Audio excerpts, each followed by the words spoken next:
Before we get to editing our photos, let's take a quick look at the interface.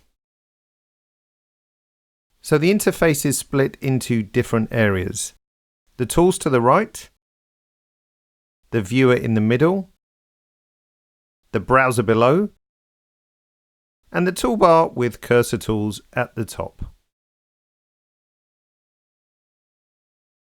The various tools to edit your photos are divided into these various tool tabs. The Quick tab contains the most commonly used tools for easy access.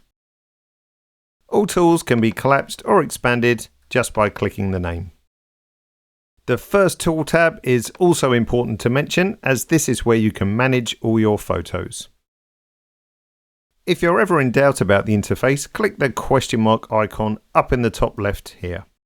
This will give you some quick and simple descriptions of each of the areas of Capture One.